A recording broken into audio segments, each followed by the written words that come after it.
Everybody that's in that locker room has been through in their lives. That adversity has made a lot of us in that locker room where we are today. There's going to be bumps in the road. There's going to be adversity you have to come through, but it's all about how you respond to it. And the beautiful thing about it is we control how we respond to it, and we just have to keep pushing away. Hey, no apology, no regret. Let this happen. You just do your job. Everybody dominate their box. We play together, and we gonna dominate. You have to believe. Yeah. Believe. Yeah. I believe. Do you believe? Yeah. Let's put on show today. What a great catch. They got him again. A.J. Brown. And it's intercepted. Josh Swift. And he's short. He's in. Touchdown. We believe because of who we got here.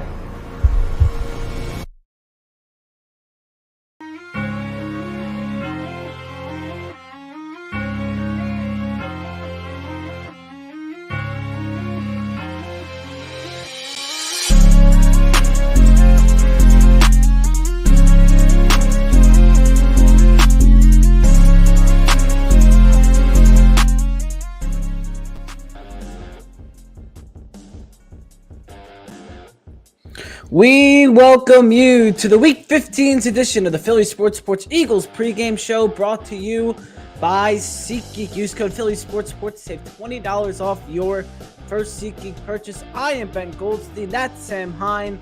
It's Monday Night Football. The Eagles are facing the Seahawks. It is a huge game for the Eagles, the 10-3 Eagles, who seem to be in full panic, Sam.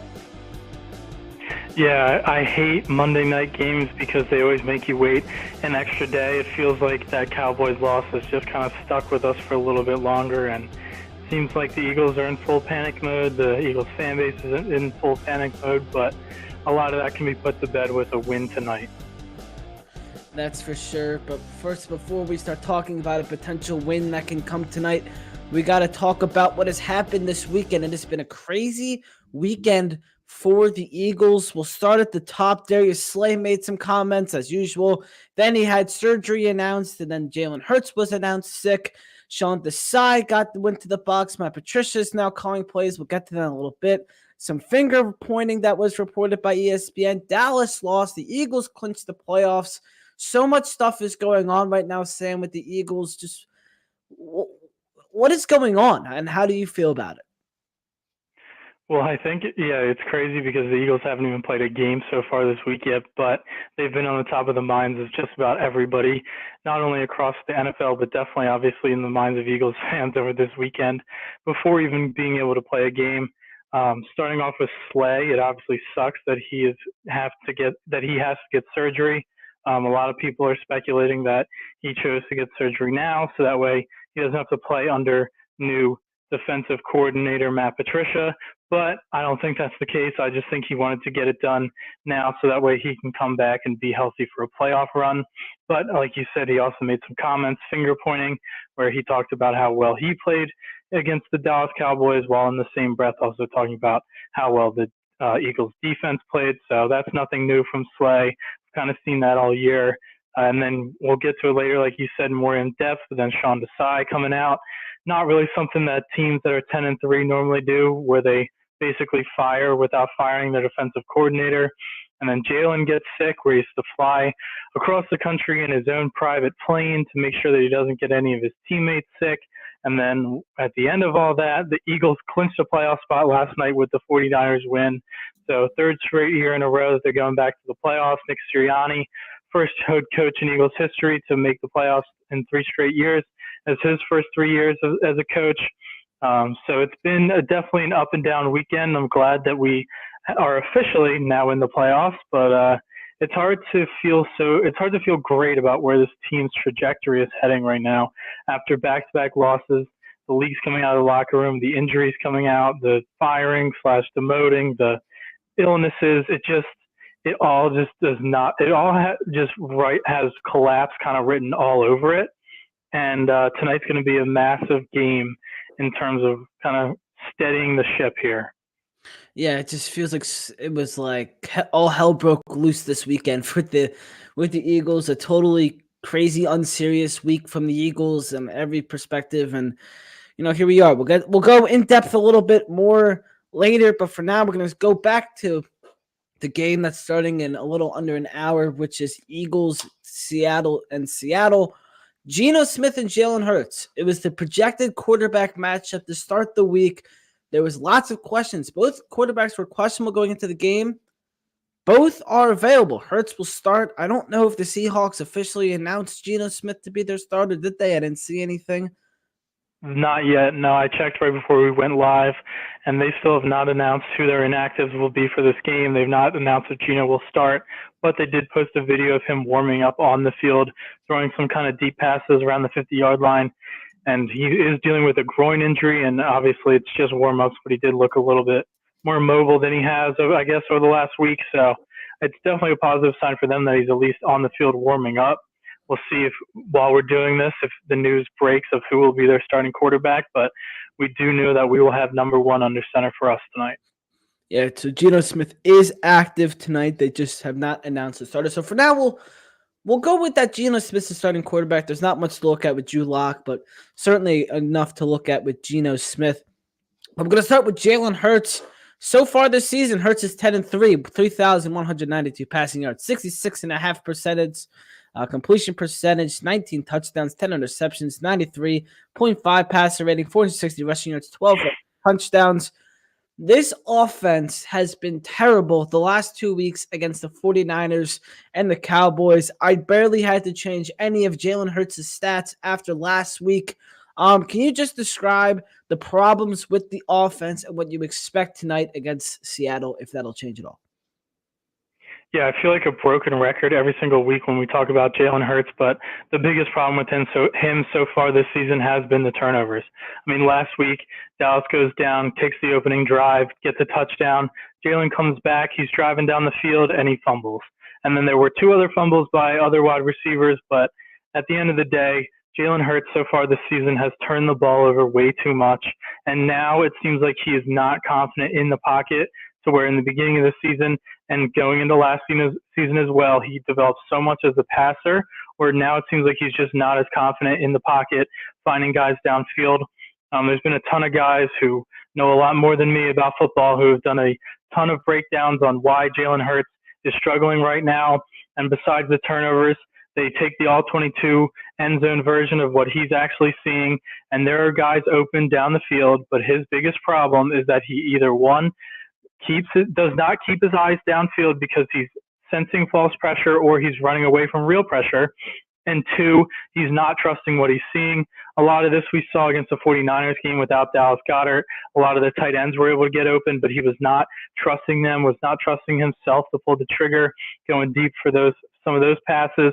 And then last week we saw he played better, and there was a lot of wide receiver drops. I mean, AJ and Devontae, those are uncharacteristic plays that we hope we won't see again. But at the end of the day, Jalen still was not playing well last week.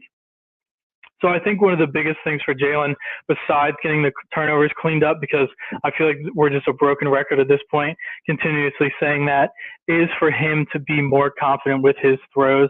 When Jalen was struggling in 2021, when he wasn't as developed of a passer, he would not go down the middle of the field, and he would also kind of stare down his wide receivers and pre-snap choose who he's going to throw to.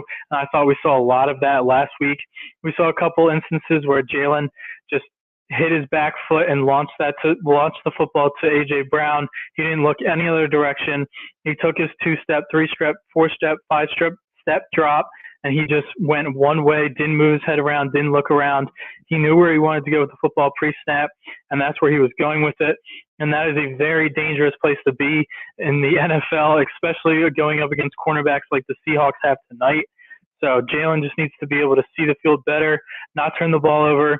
We saw that there was a viral video going around about how Nick Sirianni was kind of doing a quote unquote humiliating drills to the players, including Jalen, where he had them try to hold on to the ball while falling to the ground. And a lot of people said that this is not right of Sirianni and he's showing up as quarterback. But when you're top 2 in the NFL in turnovers, there's no showing up. You need to get that fixed. And if the Eagles don't get that fixed, if Jalen Hurts doesn't get that fixed going forward, they will not go far in the playoffs. And if Jalen Hurts is not confident in what he's seeing pre-snap, if he does not go through his progressions, if he does not go through his reads, and if he does not find other open wide receivers besides the main three, AJ, Devontae, and Dallas, we are not going to go super far in the playoffs. One stat from last week that I thought was pretty damning that goes to this point is that Jalen Hurts only targeted 3 players last week. In a game where we have DeAndre Swift coming out of the backfield, we have other tight ends, we have even Quez Watkins should get a target, we have Julio Jones. These guys at least need to get targets to keep the defense honest, and Jalen was not spreading the ball around. He was not seeing what he wanted to see pre-snap, and he needs to get it all figured out because over the last few weeks, biggest tests of the season, he has not put on his best performances, and we're going to need him to be right throughout the playoffs, and we're going to need him to be right through these last few games so that way we're not going on the road in the playoffs, and it needs to start tonight. That's for sure. They need to avoid that. With Dallas's loss, the Eagles have gotten back into first place in the NFC East. They can take full control of that spot tonight with a win. We'll move on to Geno Smith for the Seahawks. I just checked. There's still no update from Seattle from who their starting quarterback will be. However, I did see some videos from Seattle, and it is absolutely downpouring there. So it is another rain game for the Eagles. Looks like it's going to be raining all night in Seattle. So that'll probably mean more runs, which the Eagles aren't a fan of, but that's a different discussion for a different day. Geno Smith, this season 6-for-6 and 7 is his record. Is the Seahawks record? 2,914 passing yards, 64.6 completion percentage, 15 touchdowns and 9 interceptions, and 89.1 passer rating. So that's what you're going to get from the Seahawks behind the center tonight. However, you're going to get something different from the Eagles defense tonight, as very quietly this week, they didn't fire Sean Desai, but they moved him to a different role. So he's going up to the box upstairs, and it will be Matt Patricia who now runs and calls the defense. You don't see many 10-3 teams do this. Is this a source of panic? Why did Nick Sirianni say they weren't making any changes in the middle of the week when they did make a change earlier than that? Just what's kind of going on here? What are your opinions on the move? Yeah, there's a lot of confusing factors like you just kind of alluded to there. Jimmy Kempski of Philly Voice asked Nick Sirianni in one of his early press conferences this week if they had considered making any changes to the coordinators after struggling over the last couple of weeks, and he said no. That was his answer, but obviously we all know now that he was lying about that. But a lot of people have kind of looked a little bit deeper into that quote and said that maybe this call came from up top. It didn't come from Nick Sirianni. Maybe Howie Roseman, maybe even Jeffrey Lurie kind of saw the writing on the wall with the defense of how badly they've been playing so far this season and said, you know what, if we're going to have any chance to win anything this season, we need to make a move now. I think one thing that was very telling was earlier in the week before we found out about this, Kevin Byard, it came out that he and some of the other defensive backs decided to go to Sean Desai and ask him if they could take over scouting for this week. So obviously when that happens, it means that the players don't trust that the coach is seeing the correct things, and the players don't trust that the coach is being able to scout and put them into the best positions come game day. So I think that when that happened, maybe they said, you know what, we can't have a guy who our players are not confident in. There was another article out over the last couple of days, maybe it was yesterday, where it said that the Eagles defensive players know that Sean Desai is a smart guy, but they did not have confidence in him, that he had confidence in himself.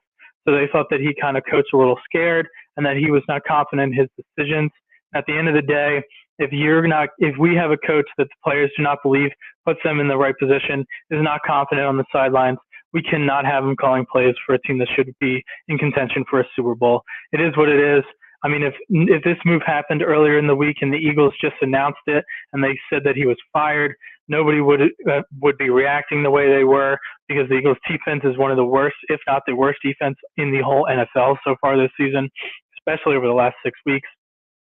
So I just think that the way it kind of came out, where the Eagles were keeping it a secret until about 10 minutes before kickoff on Sunday, that's kind of caused a lot of the turmoil with it. I mean, Sean Desai has not done a good job this year. He is going to still stay on as the quote unquote defensive coordinator, but Matt Patricia will be calling the plays. And I mean, I can't argue with it. I'll go into Matt Patricia now. Matt Patricia was the defensive coordinator for the Patriots for a bunch of years while they were winning Super Bowls. The Eagles were actually able to beat him in the Super Bowl when he was Patriots defensive coordinator, but he did a great job in New England. He then became a head coach with the Detroit Lions, and he really bumped heads with a lot of the players there, including Darius Slay, very famously, and he was not a very good head coach. But he has shown that he has been a great defensive coordinator. Last year, he was the offensive coordinator for the Patriots, which was super weird considering he was always their defensive coordinator. Then the Eagles brought him in as kind of a assistant role this year. I mean, it's hard to argue with with promoting a guy with his resume. I have a lot of trust in him that he's going to be able to put these players in the right position.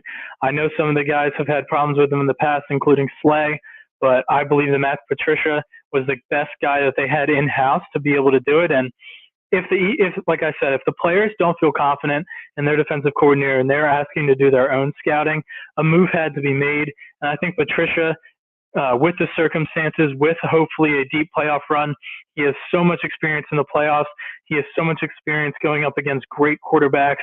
And, I think it's going to be an audition for him because obviously he's going to be in the running for the defensive coordinator job next year because I think it's very unlikely now that Sean Desai will be back. So I think it'll be a good audition for Matt Patricia. But I also do think that we need to temper expectations a little bit. No Darius Slay tonight, no Zach Cunningham. I mean, the 49ers, the Seahawks have great wide receivers. This defense also doesn't have a ton of talent on the back end, especially with the injuries right now. So I think we need to temper expectations, but we should definitely expect them to be a little bit better than they've been. Yeah, you were talking a little bit about Darius Slay. No Darius Slay tonight. He got that knee surgery. So that's going to be big for the Eagles with the elite Seahawks receiving core. How can they get around this injury? And do you think this Darius Slay things are true? People are saying he did it on purpose to get it now after all the things he said about I don't know, whatever. What are your thoughts on those rumors, people saying that, and how can the Eagles get around this injury for probably the rest of the regular season? Yeah, so I mean, it's definitely it definitely raises an eyebrow because Slay has been very public about how much he dislikes Matt Patricia. The Eagles asked him before bringing Patricia in if it was going to be a problem for Slay. He told them it wasn't. So for him to get a surgery done after been playing on it, especially a cleanup surgery where, potentially it could be postponed to where right when Patricia takes over play calling, it's kind of, one of those things where it's, a little bit more than coincidental, but I don't think that the rumors are true. I mean, he's going to be back before the end of the regular season. So I think he just wants to get ready for a playoff run. I mean, it's kind of weird that he got it done, but he did come out of the game against the Cowboys early. So I don't think that it's, because of Patricia, but the Eagles are going to be starting Keely Ringo tonight in Slay's position. Well, not technically in Slay's position, but he will be one of the starting outside corners.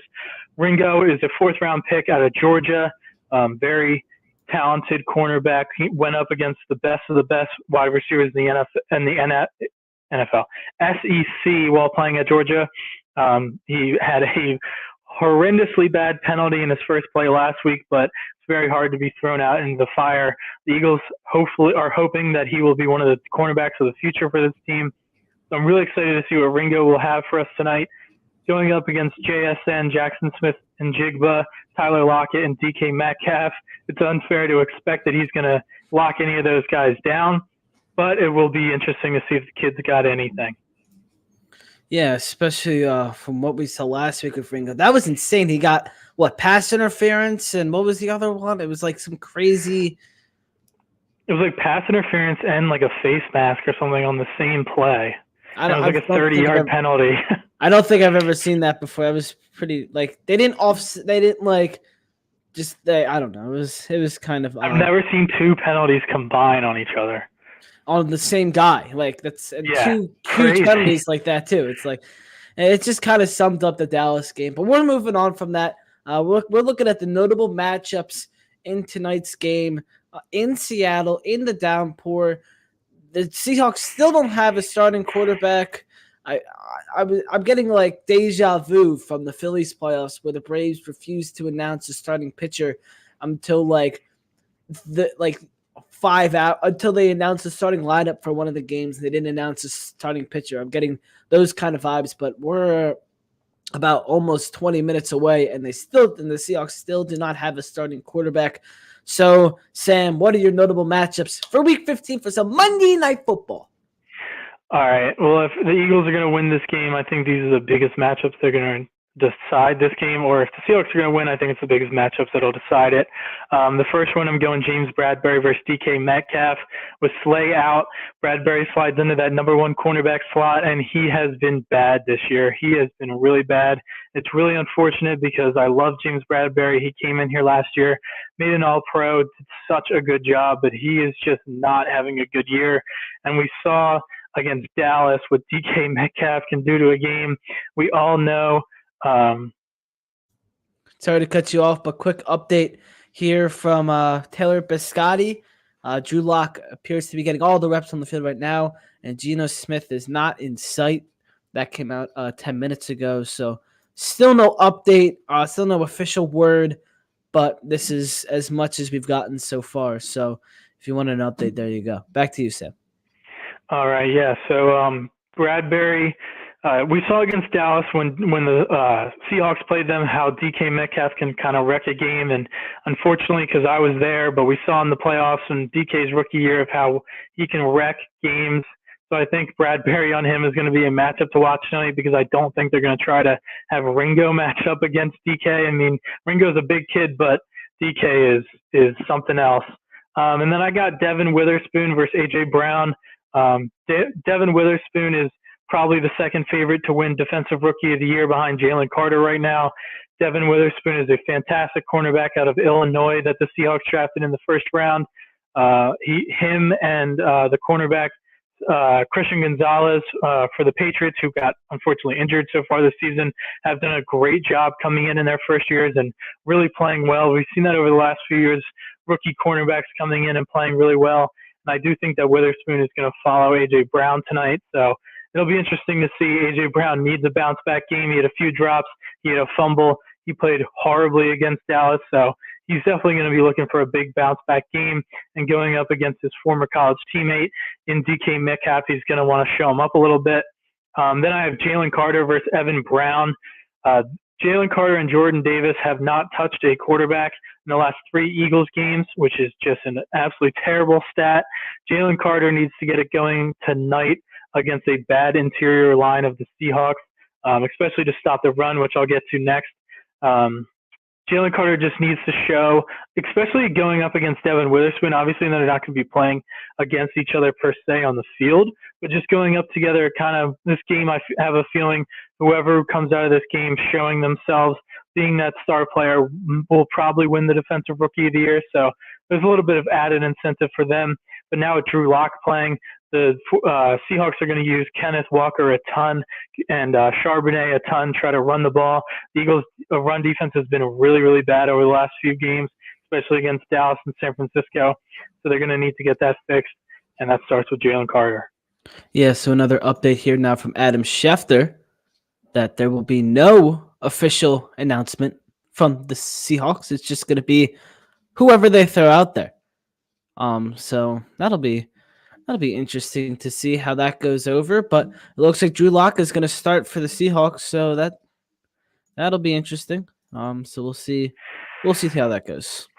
A little bit on Drew Lock then, since he is probably going to start this game. Drew Lock is a backup journeyman quarterback in the NFL. I actually think that he's a pretty decent backup quarterback, but his biggest flaw is turning the ball over. Last week he had 2 interceptions. He has 3 interceptions so far, and he's only played in one game, only started one game. So they're 40. I keep saying the 49ers because the Seahawks played the 49ers last week, but the Seahawks are going to want to run the ball, especially like I just said, the Eagles' run defense has been struggling in the rain with their 2 really good running backs. Kenneth Walker is a stud out of Michigan State last season. I think he's one of the most underrated running backs in the league. He's been playing extremely well. He's having a great sophomore season, and I think they're going to really try to just run the ball. But the Eagles' defense, these young corners, need to try to force turnovers against Drew Lock because he will definitely give you some. But Drew Lock also too, he's no one to sneeze at. He's won games in this league. He's been a starting quarterback in this league. So if we think just because Drew Lock is probably going to start that we're just going to roll over the Seahawks, we're sadly mistaken because he can play a little bit. Especially with how this defense has been these last couple of weeks. I know Drew Lock is no comparison to Dak Prescott, how he is right now, and Brock Purdy, who is the favorite to win MVP. Really, he's definitely not up there, but how this defense has been playing, it should be interesting. So you know what else is interesting? Christmas is a week from today, Sam. I will be in Florida, in the same state as you, in a week. How exciting is that? And I'll be in New Jersey. We're not even going to be in the same state for a show? Flip-flop. Oh, no. I was looking forward. I was like, maybe we'll have better connection. No. You can't buy plane tickets on SeatGeek, but you can buy everything else on SeatGeek, and they're the sponsor of this show. SeatGeek, they're the easiest way to buy your tickets to literally everything: sports, concerts, comedy shows, whatever. All you got to do, download the SeatGeek app, select your event, get your seats. The green spots mean it's a good deal. The red spots mean it's a bad deal. And we got you with the hookup. We can save you $20 off your first SeatGeek purchase with the code Philly Sports Report. Again, that's code Philly Sports Report to save $20 off your first purchase. The link is in the description if you're watching on YouTube. If you're on Twitter or Instagram, go to the bio. That's where the link is at. Thank you to SeatGeek for sponsoring the show. And go download SeatGeek and save some money. I know Sam is a constant user of SeatGeek. Speaking of a week away, I am a week and 2 days away from being able to cash in my SeatGeek tickets as we see the Sixers play the Magic. So super excited for that one. It's going to be a packed house as the Magic are actually playing pretty well, and Sixers are obviously on an absolute tear right now. So really excited to finally cash those in. Yeah, so are the Magic fans actually showing up to games now, or is that just, are you saying Sixers fans are going to pack that place? Because I don't think I've ever seen that building packed. So by you saying that, you assume that there are Magic fans. Nobody in the area that I know, nobody from work, nobody I know roots for the Magic.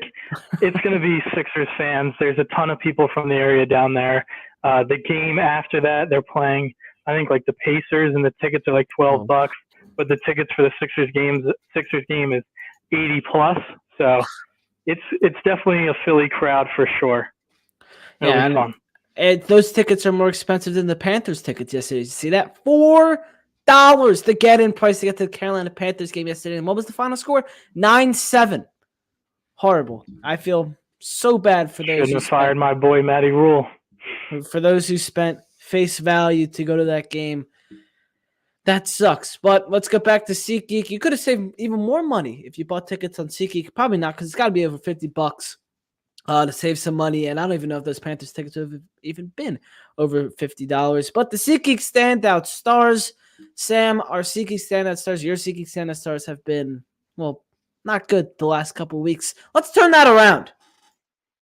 All right, so unfortunately, I'm going to start off with a Seattle Seahawk on the standout star, but I do think that he's going to really torch this Eagles secondary. He's done it a few times in his career.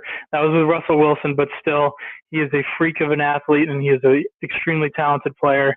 So my first SeatGeek standout star, unfortunately, is going to be DK Metcalf. Yeah, and there's the official word from Adam Schefter. Drew Lock is expected to start tonight versus the Eagles. So as Sam and I said, don't roll over just yet and say, the Eagles are winning this game. But it does definitely lighten the load a little bit for the Eagles. Back to your SeatGeek standout stars, Sam.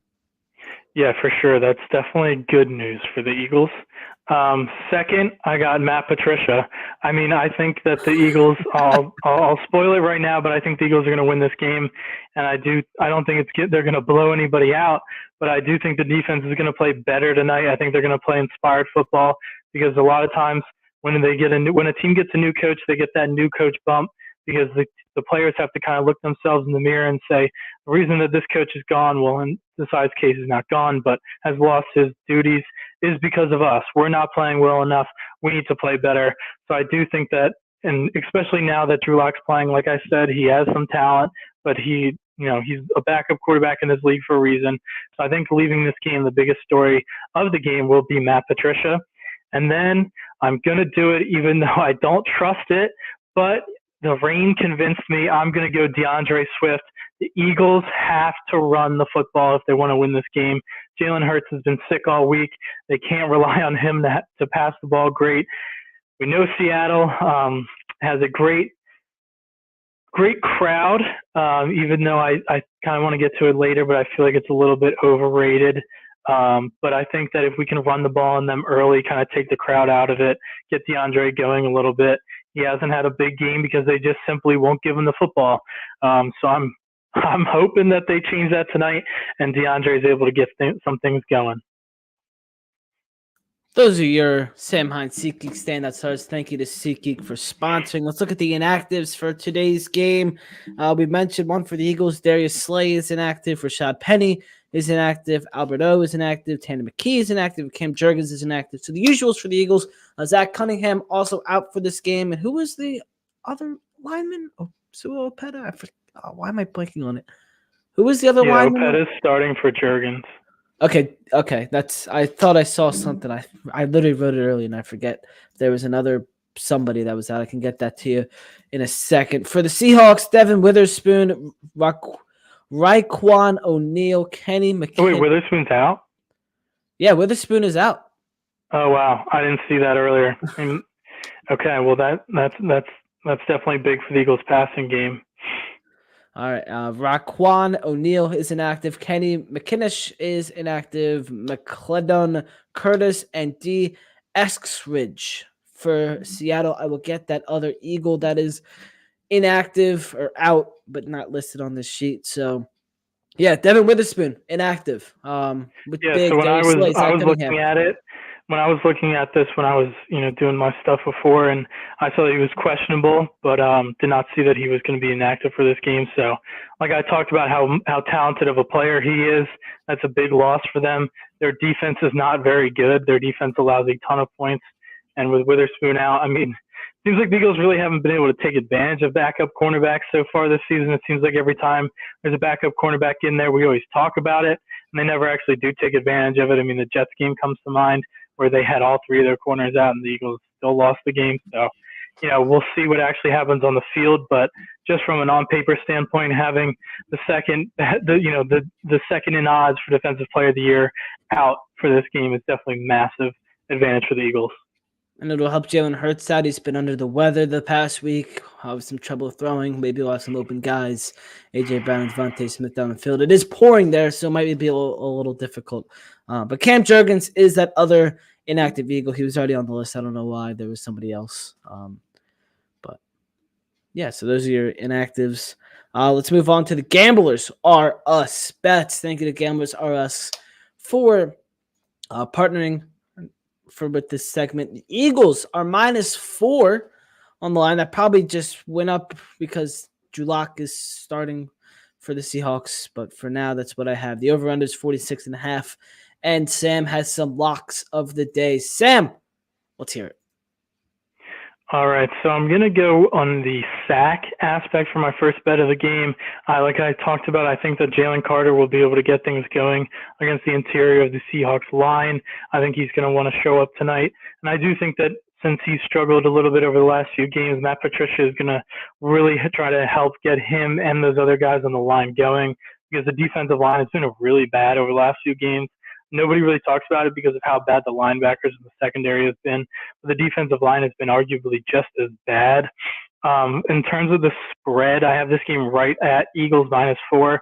So I would stay away from that. I do like the Eagles money line in this game, like I talked about earlier, and like I'll get to later with my with my prediction.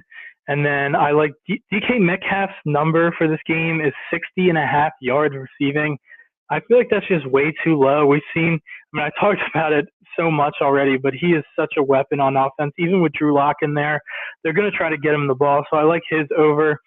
And then I do like the under on the 46.5. Like you talked about a lot so far today, there's a lot of rain in Seattle right now. Jalen Hurts is under the weather. Drew Lock playing when he wasn't, maybe wasn't getting all the first team reps all week. So I don't really expect this to be a high scoring game, and I like the under on the game. There you go. We're not done yet with the bets. Gamblers R Us host Gus the Bus Barber has his bets tonight.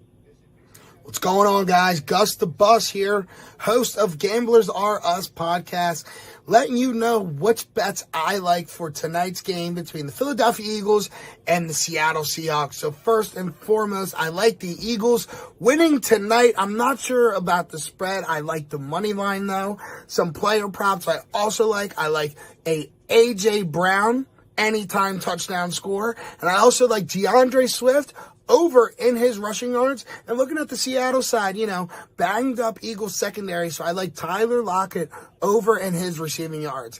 And that has been Gus the Bus's picks for tonight's Eagles game. A little shout out to 1490 WBCB radio station that I intern at. Actually, Merrill Reese is a general manager at WBCB. Dave Urim from KYW, I believe, started there.